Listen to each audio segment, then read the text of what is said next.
Hola, saludo a toda mi querida audiencia, a los que se están sumando apenas y esperemos que esta palabra y estas columnas se difundan mucho más de lo que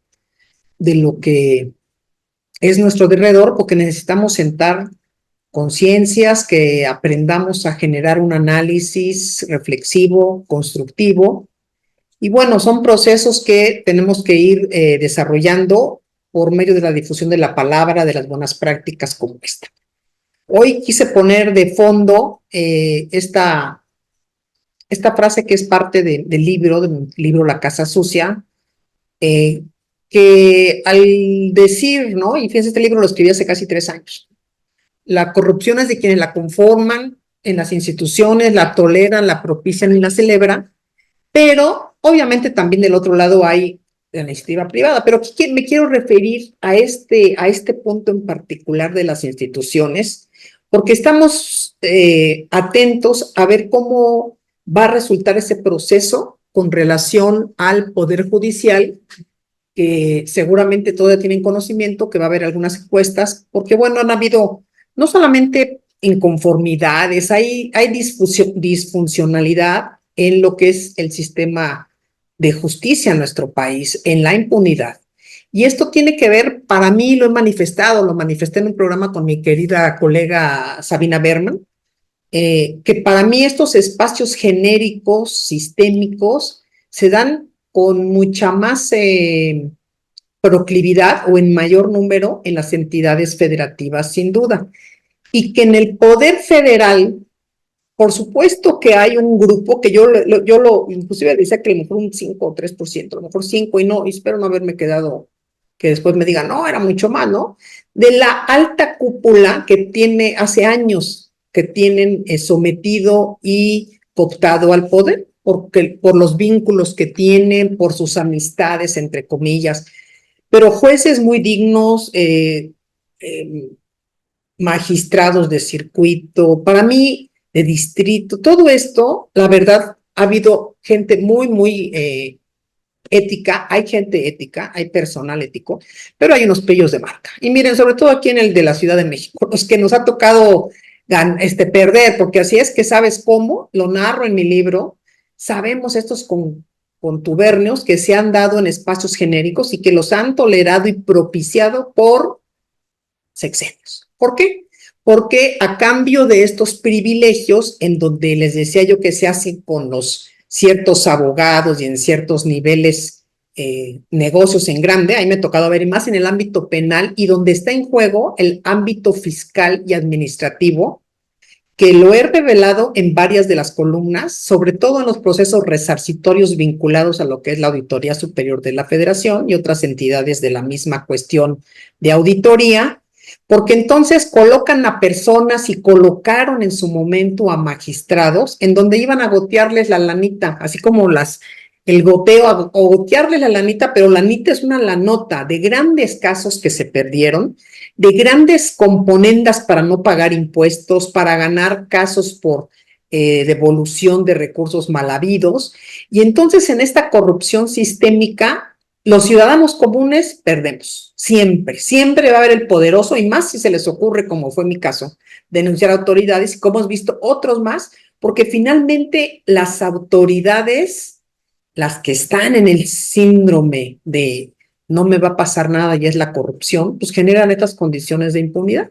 Y ante la evidencia contundente de las corrupciones, todo mundo, no obstante, saben de quién estamos hablando, del pandillero de aquí, de la auditoría Patito, del tráfico de influencias, de que recomendó al otro, de que estaba acusado de acoso. Pueden revisar todas las columnas anteriores donde evidenciamos grandes corrupciones, grandes conductas, conflictos de interés, que bueno, de repente se pueden volver hasta los expertos corruptos, y así los voy a decir, magísters que los invitan, entre comillas también, a dar sesiones y conferencias. Fíjense qué chistoso, ¿no? Hablar sobre prevención y lucha contra la corrupción a los más corruptos. ¿Por qué hacen eso? Pues porque juegan todos a querer pagarle el favor, y estas personas que se saben corruptas piensan que estando en estas conferencias, seminarios, donde también dictan la agenda, ahí donde les dictan la agenda, decirles, a ver, quita, pon y haz, pues ya se les va a poder nominar como expertos en la lucha anticorrupción, cuando habían ser expertos en corrupción. Y fíjense algo bien interesante, yo siempre he dicho, ¿de qué los contratarían ustedes si fueran iniciativa privada y no hubieran vivido y sangrado del gobierno? Entonces son temas de los que poco se habla, todos saben, pero lo voltean a ver, y ante estas condiciones de impunidad, donde la independencia judicial en la realidad casi les puedo decir que escasa y nula existe en las entidades federativas, y hablamos de los donde ha habido más actos de corrupción, ¿no? Por siglos, Estado de México, en Puebla, en el sur, en Chiapas, en Oaxaca, o sea, todos los pondrían, ¿no? Chihuahua, Sonora, nada más hay un cambio de gobierno y automáticamente cambian, se mueven y se pierden los casos, en fin. Cuando no se juzga desde el derecho, la independencia judicial pues es nula, no existe. Existe estas relaciones y juzgamiento desde las relaciones de poder en muchos de los casos.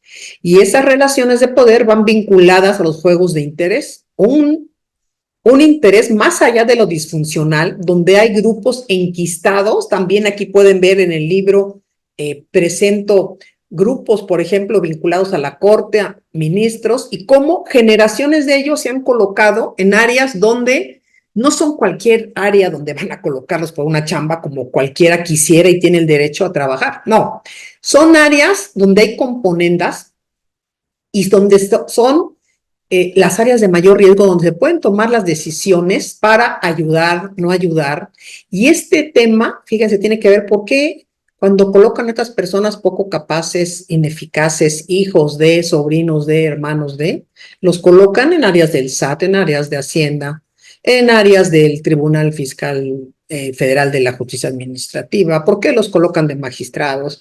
Y entonces, conscientes de eso, lo que hacen es agacharse y desarrollar esas, dijéramos, para mí no son cualidades, pero voy a poner cualidades o virtudes que esperan de ellos, donde van a estar sometidos, donde estos juegos de interés, por supuesto, van desde las componendas, los arreglos en la oscuridad y donde todos ganan, ¿no? Y por supuesto que esto no lo van a afirmar, no. Todos ordenan a señas, todos les mandan a alguien, ya esto me estoy imaginando porque también lo narro en el libro, como, oiga, no, le quiero pedir, mire, ¿cómo es posible? Aquí le pide el señor que, oye, o sea, como en la vieja historia, en las vacas sagradas. Entonces, casi a señas, ¿no? Pero son tan burdos que han de pensar que uno no lo nota. Esas cualidades que ellos sienten que son para beneficio, pues la verdad es para su exterminación. Ya debían de estar exterminados estos especímenes, pero como siguen teniendo la oportunidad de esas decisiones donde les abren la puerta porque hay beneficios, yo no sé qué van a hacer realmente. Si alguien les dicta una agenda, tienen esa capacidad, pues también les van a dictar resoluciones y les dictan negocios y los sientan y se ponen de acuerdo. Y bueno, me imagino las llamadas que se hacen, oye, por Telegram, no, mejor por este otro. Ya no debemos permitir esas regresiones. Necesitamos consolidar los hábitos éticos y de integridad. Fíjense, la muerte social para mí sería formidable. Leía un libro la semana pasada. Tendría que encabezar esta lista de los corruptos. Y cuando hablo de esta posición de la muerte social, es como cualquiera que encontremos a uno de estos tipejos y corruptos, pues no tengamos que celebrarlo y mucho menos invitarlo, y menos que se les ocurra que tienen ellos la autoridad de decirnos qué hacer y cómo hacerlos. Porque hoy lo siguen haciendo, ¿no? Por ejemplo, en el caso hay personas que mandan mensajes de que no, ¿cómo es posible? Hay que decirle que se midan. ¿Qué se creerán? Digo yo, fíjense, esta categoría de corruptos en la que tendrían que estar, no la aplicamos en su justa dimensión. Es un término que se queda muy abierto, porque en donde hemos dicho, exponenciado, evidenciado los casos, hay silencios absolutos Y estas muertes sociales también tendrían que encabezar esta lista de terror de ellos, de que sean excluidos de los eventos públicos, porque estamos hablando de grupos que siguen haciendo de las suyas, sin el repudio ni de la sociedad, ni de los estados, ni las dependencias, porque le tienen miedo, le tienen un temor, ¿no? ¿Y saben qué? La impunidad se desacredita con la verdad. Cuando uno habla con la verdad y levanta la voz, tendría la impunidad que caminar con una al lado de una investigación y hacerla a un lado. Pero no, cuando no hay nada que siga a las condiciones o a las revelaciones que se hace, la impunidad toma forma y entonces pareciera que no, pues no dijeron nada y se naturaliza. Y hay silencios absolutos. Hay una excelente investigación, por ejemplo, de este grupo Tojil, que saludo desde aquí, con Arturo Ángel, ¿no? Y entonces, fíjense, hacen unas revelaciones tan interesantes, hay un silencio absoluto entre todos, unas complicidades. Esta forma sistemática de relacionarse entre todos, pues te habla de que todos se ven beneficiados. Son redes que se tejen en todos los niveles, se naturaliza la corrupción, hay contubernio en estas organizaciones donde al rato vemos a exprocuradores que están dando cátedra de temas anticorrupción en universidades privadas, caray. Y yo digo, ¿quién querrá oírlos? Mejor cuando lleguen, pregúntenles, oiga, platíquenos del tráfico de influencias, platíquenos de este conflicto de interés, platíquenos. Bueno, no nos permitimos hacer un análisis y también nos sientan en muchas veces, pobres los que los llevan a estos eventos, ¿no? A sentarse como a oír disque promotores, docentes de la honestidad, ¿no? Cuando en la lógica no solamente son corruptos, deberían estar siendo juzgados. Y entonces se naturaliza, por eso les decía que no entiendo, yo creo que muchos de ustedes seguimos sin entender a estos funcionarios actuales que no han entendido la mística del gobierno en el sentido de que tendríamos que hacer, o más bien del Estado de Derecho, ¿no? Porque el gobierno en este sentido también se ha quedado rezagado, pero tendríamos que entender la mística del Estado de Derecho. Y hoy la mística de quien más de, o cerca de 40 millones de votos decidieron que ya no queremos condiciones de desigualdad, queremos ser intolerantes a la corrupción, queremos que nos dé roña y que les dé a ellos, y que se sientan todos roñosos, como los roñosos. Y entonces que en lugar de estarlos invitando a dar cursos, esos funcionarios de la vieja guardia aprendan a ni siquiera recibirlos, ¿no? Esto de ponerles una máscara de honestidad, pues nada más les permite transitar, pero ¿saben qué? Que ellos se sienten felices porque de veras creen que lo son. Y entonces se valida esa sensación y muchas de las personas, de los que están trabajando y de los que reciben sus discursos, sus capacitaciones, pues son una vergüenza, la verdad, ¿no? Y a lo mejor también por eso es importante dejar al lado la opacidad y a lo mejor es tiempo también para que todos podamos entender, me puse a pensar ahorita, ¿qué va a pasar con todos los familiares que metieron los ministros anteriores? A ver qué va a pasar con ellos, que cada quien nos dé la explicación de por qué entraron y cómo y en qué nivel entraron. ¿Qué pasó con Medina Mora, por ejemplo? A mí sí me gustaría mucho saber eso también. ¿Por qué lo quitaron? Y sobre todo no es el por qué como un reclamo, no, es conocer el fondo. Y el fondo significa que había algo detrás, pero también cómo iban a poner un exprocurador, caray, luego de ministro. Así estaban las componendas, ¿no? Finalmente se transforman en lo que son. Entonces, en estos entramados que hay, que ustedes pueden leer mucho de cómo están metidos, cometidos y comprometidos, no es suficiente con que se exilien, entre comillas, ¿no?